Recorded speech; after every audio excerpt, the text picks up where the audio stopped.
أعوذ بالله من الشيطان الرجيم. بسم الله الرحمن الرحيم. الحمد لله والصلاة والسلام على رسول الله. أما بعد، السلام عليكم ورحمة الله وبركاته.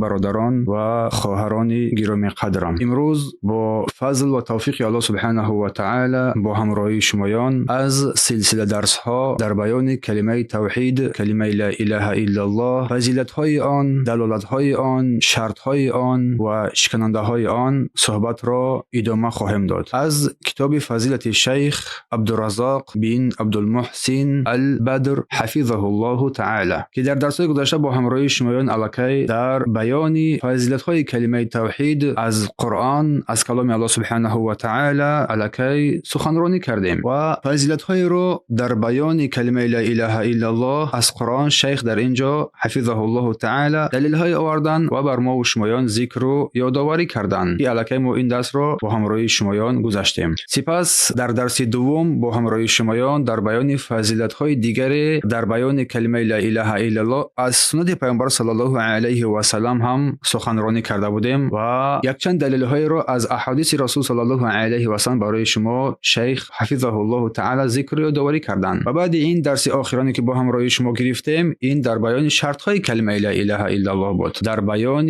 شرط های کلمه لا اله الا الله بود. و در درس گذشته با همراهی شمایان در بیان شرط های کلمه لا اله الا الله صحبت کردیم که بدون این شرط ها ایمان انسان مستقیم شده نمیتواند. و بعضی از سخنان سلف صالح را آوردیم و گفتن که شرط اول این علم است، یعنی دانستن معنای آن از روی نفی و اثبات. شرط دوم یقین است، نفی کننده ریب و شک و تردید است. شرط سوم اخلاص که نفی کننده شرک و ریاکاری است. و شرط چهارم را ذکر کردیم، این صدق است که ضد یا که نفی کننده دروغ و بهتان است. و شرط پنجم محبت است که نفی کننده بدبینی. و شرط ششم را انقیاد گفتیم، نفی کننده ترک. و شرط هفتم قبول که نفی کننده رد کردن میباشد. و همچنین گفته بودیم که هشتم شرط را بعضی از علما رحمهم الله تعالی این را در این کلمه لا اله الا الله داخل کردند که این هشتم شرط کفر بر طاغوت بود. این را ما برای شما ذکر و یادآوری و دلیل های آن را همچنین برای شما بیان کردیم. دلیل های آن از قرآن کریم و بعضی از احادیث رسول صلی الله علیه و سلم برای شمایان گفتیم. اما امروز باشد صحبت ما و شمایان امروز در این مسائل، اما در بیان مضمون و معنای کلمه توحید، در بیان مضمون و معنای کلمه توحید، یعنی معنای کلمه لا اله الا الله صحبت خواهیم کرد. به درستی کلمه لا اله الا الله بهترین و کاملترین و افضلترین ذکر است. این کلمه لا اله الا الله بهترین و کاملترین و افضلترین ذکر به شمار می رود و در نزد پروردگار، در نزد الله سبحانه و تعالی مجرد بر زبان تلفظ کردن آن قبول نمی گردد. یعنی فقط این رو با زبان تلفظ کند و بس، بدون اینکه بنده حقیقت حال و عنوان آن را پی ببرد و حقیقت مقصد و اساسی وی را نفهمد. باید بفهمد حقیقت اساسی مقصد این کلمه لا اله الا الله این نفی کردن شرک است و اثبات نمودن عبادت یا وحدانیت الله سبحانه و تعالی می باشد با اعتقاد جازم، با اعتقاد قوی و مضمونی که در برگیرنده این کلمه لا اله الا الله است و عمل کردن به این کلمه می باشد. این است اساسی فهم. این است که بنده مسلمان را بنده حقیقی قرار می دهد و بنده مسلمان را از بندگان لا اله الا الله، از اهل لا اله الا الله قرار می دهد. یعنی حقیقت مضمون این کلمه، بر اساس این کلمه این است که انسان از شرک روی بگرداند، از شرک روی بیاورد به سوی توحید و عبادت را تنها در الله سبحانه و تعالی اثبات نماید، تنها در او سبحانه و تعالی با اعتقاد جازم و کامل و قوی اینکه الله سبحانه و تعالی از کسی این کلمه را نمیپذیرد مگر از شرک و از کفر روی گردان باشد به سوی توحید. و این کلمه انسان را مسلمان حقیقی قرار میدهد مادامی که با این کلمه اگر انسان عمل کننده باشد. و این کلمه لا اله الا الله در برگیرنده آن است که عبادت غیر الله سبحانه و تعالی باطل شمارده شود، بجز الله کسی دیگر عبادت کرده نشود در تمام نوعهای عبادت و غیر الله کسی دیگر اله گفته نشود، از برای غیر الله سجده، رکوع، دعا و غیر از اعمال انجام نیابد و بداند که غیر الله کسی دیگر اله شده نمیتواند و تمام خدایان در باطلی و در گمراهی و در بی اساسی هستند و این عبادت را از برای او سبحانه و تعالی انجام بدهد و از برای او سبحانه و تعالی سر تعظیم فرود بیارد. چون الله سبحانه و تعالی در محکم آیاتش گذاشت این شرک رو بزرگترین ظلم نام نهاد، بزرگترین ظلم نام نهاد و بزرگترین ضلالت و گمراهی این را گفت. و الله سبحانه و تعالی که فرمود و من اضل ممن یدعو من دون الله، و کیست گمراهتر از آن که بجز الله کسی دیگری رو دعا بخواند، کسی دیگری رو عبادت کند، از برای کسی دیگری دعا و کمک یاری و مدد بطلبد. گفت کیست گمراهتر از این انسان را دیده؟ من لا یستجیب له الی یوم القیامه، اگر تا روز قیامت اگر او را بخواند، تا روز قیامت اگر از او دعا و کمک یاری مدد طلب کند، هرگز و هرگز تا روز قیامت برای او جواب نمیدهد. از بوتان، از مردگان، از شیخها، از سنگها، از درختها، از هر چیزی که باشد. و در دعا فرمود که و هم عن دعائهم غافلون، آنها یعنی که این بت‌ها از دعای این مردمی که در پیش آنها سجده و رکوع میکنند و دعا طلب میکنند بیخبر هستند، تماما بیخبر هستند، نمیشنوند، نمیفهمند. و در دعا فرمود و اذا حشر الناس كانوا لهم اعداء، و چون در روز قیامت مردم را برای حساب کتاب در روز محشر برانگیخته کنند، جمع آوری نمایند، آن بتان و آن چیزایی که آنها را میپرستند از آنها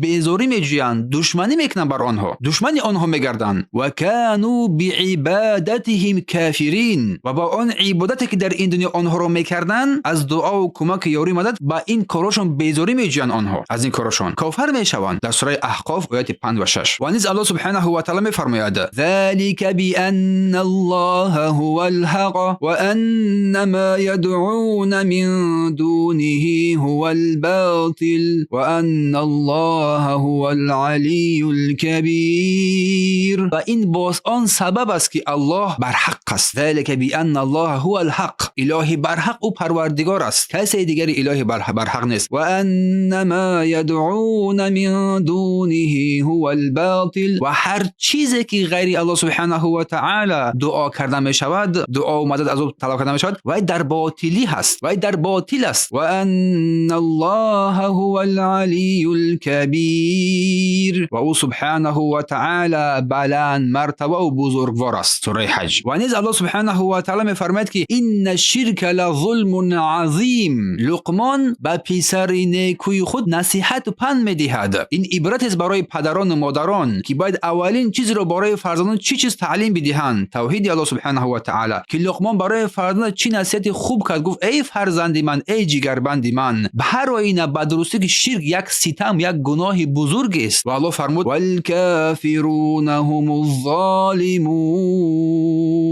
ای مردم بدانید که کافران بدرستی که ستمگار ترین مردم هستند. و ظلم چی است؟ ظلم این گذاشتن چیز در غیر موضعش می باشد. یعنی یک چیزی رو تو باید در جایش بگذاری، در آنجا نمیگذاری، در غیر موضعش میگذاری. یک کاری رو باید با قانون و قاعده خودش رعایت کنی، انجام بدی، تو رو انجام نمیدهی، این ظلم است، اینو ظلم میگیرن. پس ظلم این گذاشتن چیز در غیر موضعش می باشد. و یگام شک و تردید نیست که صرف کردن عبادت در غیر موضعش، صرف کردن عبادت از برای غیر الله سبحانه و تعالی، این از بزرگترین گناهان است، از بزرگترین ظلم و ستم است که از این دیگر ظلم و ستم بالاتر دیده نمی شود. چون این عبادت رو تو در غیر موضعش صرف کردی، غیر الله رو عبادت کردی و تو این بزرگترین ظلم رو با خود روا دیدی. پس این خطرناکتر از هر چیز دیگری. بارک الله فیکم. پس این کلمه لا اله الا الله کلمه عظیم است که دارای دلالت هاست و مهم است که انسان این رو بداند و بفهمد و با معنای آن تفکر و تدبر نماید که معنای خیلی مهمی هم دارد. و تمام علما اتفاق نظر دارند که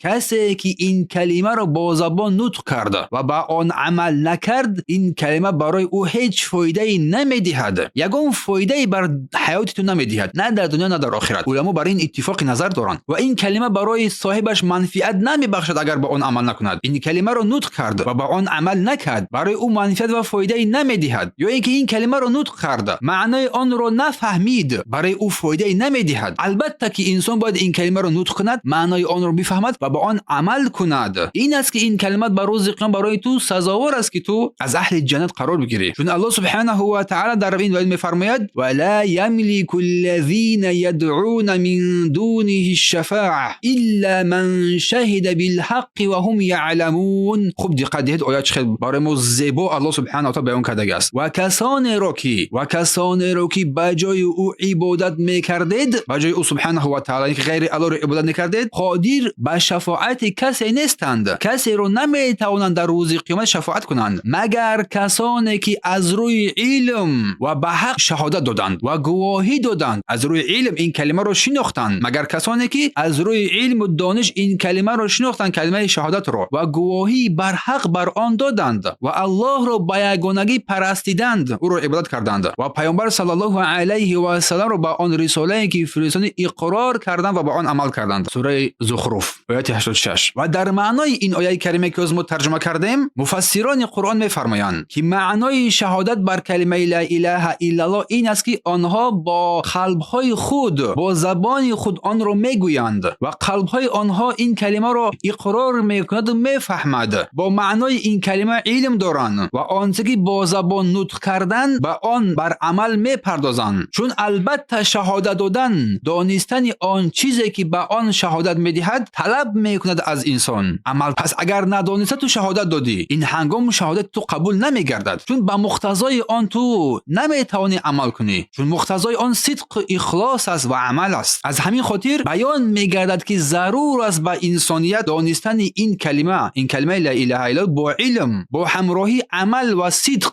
چون انسان با همراهی علم از راه نصارا، از راه نصرانی ها خلاصی می‌یابد و بدون علم عمل کردن راه نصارا را طی می‌کند و علم را آموختن و به آن عمل نکردن این راه یهود را طی می‌کند و به راه یهود قدم می‌نهد هنگامی که به آن عمل نکند. برای همین از این دو طایفه گمراه که ما هر روز در سوره فاتحه می‌خونیم که ما را به راه راست هدایت نما، از این راه گمراهان و راه هلاک شدگان نجات بده، به آن عمل کردن کار است. با علم معنای این کلمه رو فهمیدن، در این کلمه صادق بودن و از راه رویش منافقان نجات پیدا کردن در ظاهر و باطن آشکار و دانشش را مکمل می‌سازد و این معنای این کلمه رو نیکو می‌فهمد و در این راه مستحکم قدم می‌نهد و مردم را برای بسته این راه هم نیز دعوت می‌کند. راهی که راه پیامبران، صدیقان و شهیدان بود، نه راه نصرانی‌ها و یهودی‌ها و منافقان. پس حاصل این کلمه لا اله الا الله صاحبش را منفعت نمی‌بخشد مگر اینکه مدلول آن را بفهمد. نفی و اثبات که این کلمه دارای دو رکن عظیم است. نفی لا اله میگوییم، نیست هیچ خدای بر حق، تمام خدایان باطل رو انکار میکنی، تو از آنها روی میگردانی. لا اله و اثبات میکنی تمام نوعهای عبادت رو در الله سبحانه و تعالی الا الله، در او سبحانه و تعالی این رو اثبات میکنی، اعتقاد میکنی و به آن عمل مینمایی. هر کسی که اگر این کلمه لا اله الا الله را با زبان گفت و در ظاهر با آن عمل کرد که باطن او را الله سبحانه و تعالی میداند و این شخص مؤمن است. اما هر کسی که با ظاهر این کلمه را گفت و اما با در باطن با آن عمل نکرد، با آن اعتقاد نکرد، پس وی منافق است. و هر کسی بدون علم اگر عمل کرد، پس وی راه نصارا را انتخاب کرده است. اگر هر کسی علم داشت و عمل نکرد، پس وی راه یهود را انتخاب کرده است. برای همین به نهایت آگاه باشید، این جدی است. چون مردمی هستند که این کلمه رو میگن که بزدی آن عمل میکنن، از مشرکین، از کافران، و همچنین کسانی هستند که این کلمه رو میگویند که از اسلام روی میگردانند، در نواقض اسلام گرفتار میکنند خود را، در شکننده های آن که صحبت خواهیم کرد، لازمی های این کلمه رو بجا نمیآورند. الله مستعان. پس حق این کلمه رو با نفی و اثبات، با شرط هایی که در درس گذشته بیان کردیم، باید انسان اجرا نماید. و همچنین کسانی که این کلمه رو میگویند اما عبادت رو در غیر الله صرف میکنند، مثل دعا، قربانی، نذر، استغاثه، کمک یاری، مدد و طلب، توکل، فریاد رسی، امیدواری، خوف، ترس، محبت و غیر از اینا رو بازباره غیر الله صرف میکنند. اگر کسی این نوعهای عبادت در غیر الله صرف کرد، عبادتش باطل شمرده می شود، چون وی غیر الله را پرستیده است، غیر الله را عبادت کرده است. پس بر او انسان در این حالت مشرک گفته می شود، چون این عمل شرک را بجا آورد، به الله عظیم شرک آورده است، از جمله مشرکین قرار می گیرد. اگر چند که وی کلمه لا اله الا الله را هم به زبان بگوید، شاید بعضی از مردم این کلمه لا اله الا الله را روزها صدها هزار بار بگویند که غیر الله را عبادت میکنند، از غیر الله دعا و کمک یاری مدد میطلبند. پس چگونه این کلمه او را نجات میدهد؟ چگونه فضیلت های این کلمه برای وی منفعت بخش باشد؟ چون وی انسان با مقتضای این کلمه که اخلاص است و صدق و راستی است عمل نکرد، با مدلول این کلمه عمل نکرد. این کلمه عظیم که معنیش نیست معبودی بر حق بجز الله، معبودی بر حق بجز الله نیست. پس الله سبحانه و تعالی واحد است، شریک ندارد و اله در لغت عرب به معنای معبود می آید. اله یعنی به معنای معبود می آید، به معنای معبود است. لا اله نیست معبودی بر حق الا الله بجز الله. دو رکن اساسی. چگونه که الله سبحانه و تعالی میفرماید و ما ارسلنا من قبلك من رسول الا نوحی الیه انه لا اله الا انا فاعبدون. تو باسوی پیامبر است ای رسول ما پیش از تو هیچ پیامبری نفرستانیدیم مگر آنکه با او وحی میکردیم. بر او چی وحی میکرد الله سبحانه و تعالی؟ به هر پیامبری که جز من معبودی بر حق نیست. بینگرید الله اثبات میکند عبودیت خودش رو در اینجا، جز من معبودی بر حق نیست، پس با اخلاص من را عبادت کنید. دعا و کمک و مدد و یاری هر عبادت رو از برای من صرف کنید. بارک الله فیکم. و نیز الله سبحانه و تعالی میفرماید ولقد بعثنا فی کل امه رسولا ان اعبدوا الله واجتنبوا الطاغوت. و تحقیق در حقیقت در میان هر ملت، در میان هر امت پیامبر فرستادیم که الله را عبادت کنند، الله را بپرستند و از طاغوتان دوری بجویند. سوره نحل آیه 36. پس در اینجا معنای کلمه اله که معبودی بر حق است در لا اله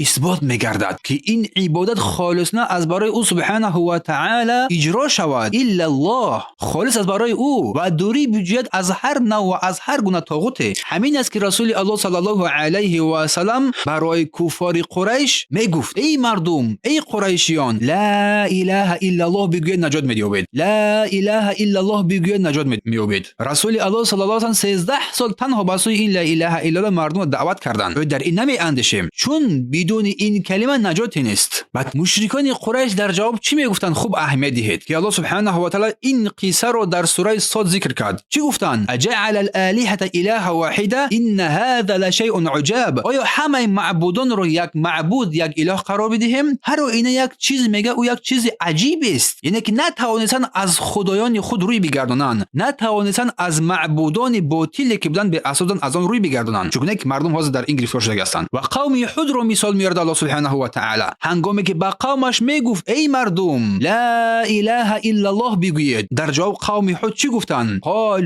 گفتند اجئتنا لنعبد الله وحده ونذر ما كان يعبد آباؤنا. ای قوم، هنگامی که هود علیه السلام قومش رو به سوی توحید یکتاپرستی دعوت نمود، چی گفتند؟ قوم عاد و قوم هود علیهم السلام گفتند آیا نزد ما آمده ای به خاطر دعوت به سوی این که ما الله یگانه را عبادت کنیم و آنچه را که پدران ما و بابایان ما عبادت میکردند آنها را ترک کنیم، از بت‌ها و از سنگ‌ها و از شیخ‌ها و از پیرا و از دیگر کسا، از قبرها؟ نگاه کنید، بعضی از مردمی هستند که بابایان و پدران خود رو مثال میزنند. پدرم چگونه بود همون گونه. الله برای ما این مثال‌ها را گوشزد میداد برای ما که شما به مثل آن قوم‌هایی که الله آنها را هلاک کرد به مثل آنها نباشید، به مثل آنها برای خود دلیل نیارید پدران و بابایان خودتان را. این سخنان را گفتن آنها هنگامی که آنها را دعوت کرده شد. سوره اعراف آیه 70. اگر عمل نکند بر یهود مانند میشود، اگر بدون عمل نکند بر یهودی مانند میشود، اگر از روی نادانی اگر عمل کرد بر نصارا مانند میشود، اگر دانست و عمل کرد موحد واقعی میگردد. این سخنان را آنها برای چی گفتند؟ این قوم یهود و قوم عاد و قوم‌هایی که هیچ از ما بودند، هنگامی که آنها را به سوی حق دعوت کرده شد که لا اله الا الله بگویید، آنها فهمیدند معنای این کلمه را، مدلول این کلمه را فهمیدند که در برگیرنده نفی و اثبات است، این کار کننده تمام طاغوتان روی زمین است و اثبات عبادت در الله سبحانه و تعالی است که صرف نکند بنده هیچ نوعی از نوع عبادت را مگر در الله. سپس پدران بابایان خود تکیه به پدران بابایان خود کردند. پس این کلمه لا اله الا الله دارای دو رکن اساسی است، نفی و اثبات. پس بجز الله کسی دیگری اله شده نمیتواند، کسی دیگری سزاوار عبادت نیست، نه پیامبر، نه ولی، نه شیخ، نه ملائکه، نه سنگ، نه کوه، نه درخت، نه ستاره، هیچ چیز دیگری. اگر غیر الله هر چیز اگر که عبادت کرده شد از دعا و کمک و مدد توکل و غیر از این چیزها مشرک میگردد، در شرک واقع میشود. اگر بر این حال بمیرد در هلاکت عظیم افتاده است، در گمراهی عظیم چقور قرار گرفته است. یعنی آن بنده که غیر الله را اله قرار میدهد، این قطعا جایز نیست. چگونه انسان صاحب عقل با دانش با معرفت این گونه کار انجام میدهد. بارک الله فیکم. و در این مورد الله سبحانه و تعالی در کلامش و در قرآن کریم آیه های زیاد هستند که برای ما و شما مثال ها میآورد. برای همین است که باید انسان هنگامی که قرآن را میخواند با تدبر و با تفکر و با تأمل بخواند، نه مجرد ثواب جمع کردن. پس کلمه توحید، کلمه لا اله الا الله، مراد این کلمه را بفهمی.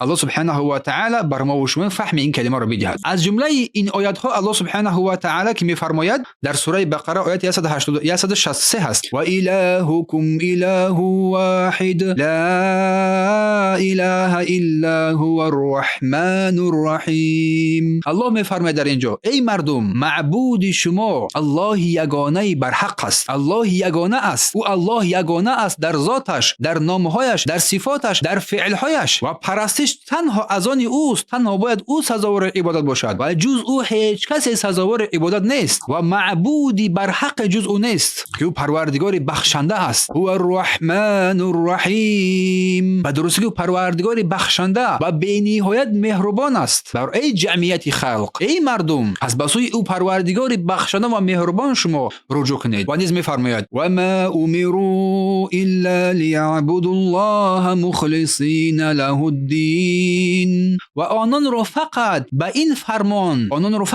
فرمان دادند که الله را خالصانه و مخلصانه عبادت کنند، بپرستند، در حالی که در دین او با اخلاص باید بندگان باشند. با اخلاص له الدین تمام عملها باید از برای او سبحانه و تعالی مخلصین خالصانه قرار بگیرد. و نیز الله سبحانه و تعالی در دیگر آیات می‌فرماید و اذ قال ابراهیم لابیه و قومه اننی براء مما تعبدون. و یاد بیار و به یاد آر ای پیامبر چون ابراهیم علیه السلام بر پدر و قومش گفت توحید را از ابراهیم علیه السلام بیاموزید که الله برای ما خبر میدهد ابراهیم چگونه موحد واقعی بودند. و یاد بیار با ای مردم شما به یاد بیارید چون ابراهیم با پدر و قومش گفت، پدرش نزدیکترین مردم، قومش نزدیکترین انسان بر او، البته من از آن چیزی که شما عبادت میکنید و میپرستید از این بت‌ها و از این هیکل‌ها و از این قبرها از این شیخ‌ها بیزار هستم از همه عبادت شما که میکنید. الا الذی فطرنی فانه سیهدین، مگر آن پروردگاری که آن معبودی بر حق که من را آفریده است، پس البته او مرا برای نیک راهنمایی خواهد کرد. و جعلها کلمة باقیة فی عقیبه لعلهم یرجعون. و ابراهیم علیه السلام این سخن را یعنی این کلمه لا اله الا الله را بر امتش تعلیم داد و این را در ذریه خود میان فرزندانش پاینده و باقی گذاشت باشد که به سوی این کلمه بندگان الله باز بگردند، به سوی عبادت بر حق باز بگردند و او سبحانه و تعالی را عبادت نمایند. ابراهیم بسندگی نکرد بلکه این را در ذریه خود این کلمه را باز باقی ماند. و الله سبحانه و تعالی حکایت کرده از مؤمنان میفرماید و ما لی الا اعبد الذی فطرنی و الیه ترجعون. الله میفرماید در این آیت چرا الله را که مرا آفریده است، چرا آن پروردگاری که مرا آفریده است، من در این یقین دارم، باوری دارم که بر نزد او بازگردنده هستم، غیرش را عبادت کنم؟ نه، هرگز نه. اتخذ من دونه آلهة یریدن الرحمن بضر، آیا غیر او معبودان را اختیار کنم در حالی که اون از آفریدگار من، غیر او سبحانه و تعالی معبودان دیگر رو من اختیار کنم که اگر الله مهربان بخواهد به من زیان برساند کسی بر من کمک کرده نمیتواند و شفاعت کننده هیچ کسی برای من شفاعت کرده نمیتواند و تنها نجات من در او سبحانه و تعالی در عبادت اوست. و اگر چونین معبودات باطل را اگر من پرستش کنم هر آینه از جمله زیانکاران قرار میگیرم و در این هنگام من از جمله گمراهان آشکارا باشم. سوره یاسین. و نیز میفرماید قل اننی امرت ان اعبد الله مخلصا له الدین. و بگو ای پیامبر بر این امت بگو، بر این مردم بگو هر آینه من امر شدم. بر چی امر شدم؟ هر آینه من امر شدم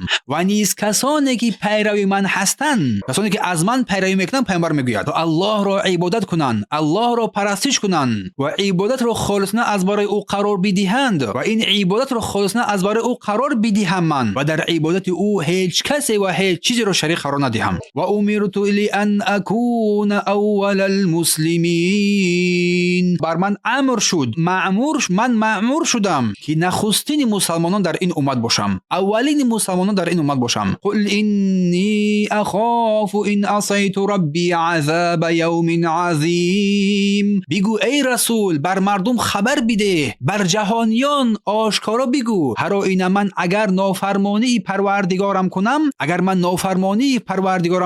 با ترک اخلاص در عبادتش از عذاب روز قیامت حتما آمدنی است. عذاب روز قیامت حتما آمدنی است و من از عذاب بزرگ روز قیامت میترسم و میترسم که من پروردگار خود رو مخالفتی نمایم در این امر، چون از آن روز عذاب و دهشتناک میترسم. قل الله اعبد مخلصا له الدین. در دام چی فرمود؟ بگو ای رسول برای این مردم، برای این جهانیان بگو تنها الله را عبادت میکنم که تنها دین خالصانه از برای او قرار میگیرد، تمام نوعهای عبادت خالصانه از برای او قرار میگیرد. سوره زمر آیات 11 و 14. و الله سبحانه و تعالی از مؤمنان که از آل فرعون بودند حکایت کرده برای ما خبر میدهد. بر ما الله سبحانه و تعالی خبر میدهد و میگوید ای قوم من چیز که من شما را به سوی نجات دعوت میکنم، شما را به سوی نجات دعوت میکنم که آن راه نجات، راه به سوی ایمان آوردن به الله سبحانه و تعالی و پیروی کردن از رسولش یعنی موسی علیه السلام است. و نهایت دعوت من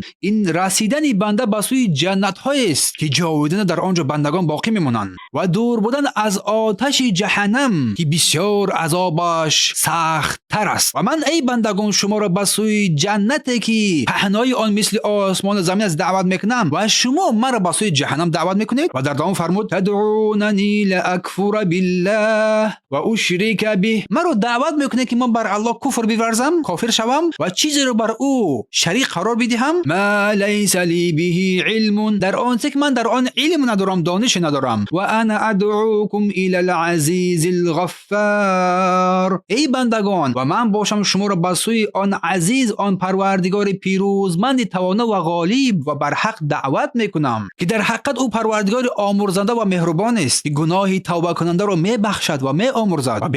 و بیشک آن چیزی که شما مرا به سوی بت‌هایتان دعوت مینمایید، به سوی این کفر و شرک زلالت دعوت میکنید، اینها نه حق دعوت رو در این دنیا دارند، نه حق عبادت رو در این دنیا دارند و نه در آخرت. و بدونید ای بندگان که بازگشت حقیقی به سوی او پروردگار است و هر انسان عمل کننده را موافق اعمالش در آن روز جزا خواهد داد. مناسب عملش برای او جزای مناسب حتما قرار خواهد داد. و الله سبحانه و تعالی هیچ اسرافکار را در گناه و در معصیت دوست ندارد و هیچگاه کفر و گناه و خونریزی را به اندازه بیرون انجام میدهند آنها را به حساب قرار نخواهد داد، بلکه حتما جایگاه آنها جهنم خواهد بود. سوره غافر. پس همه این آیات ها هنگامی که ما این آیات ها رو میشنویم باید بدن انسان در لرزش افتاده، از عذاب الهی باید بترسد و با سوی پروردگار خالصانه باز بگردد، از این شهوات دنیایی پرهیزکاری نماید، از هوا و هوس خود باز بگردد به سوی آن پروردگار عظیمی که برای بندگان مخلصش جنت های را آماده کرده است که پهنای آنها مثل آسمان ها و زمین از این بزرگتر است. و این آیات ها به این معنا خیلی زیاد هستند در قرآن کریم. فقط با تدبر، با تأمل، با اندیشیدن تو اینها رو میخوای بفهمی، پس میفهمی. پس از این آیه ها بیان میگردد که معنای کلمه لا اله الا الله این معناش براءت، یعنی بیزاری جستن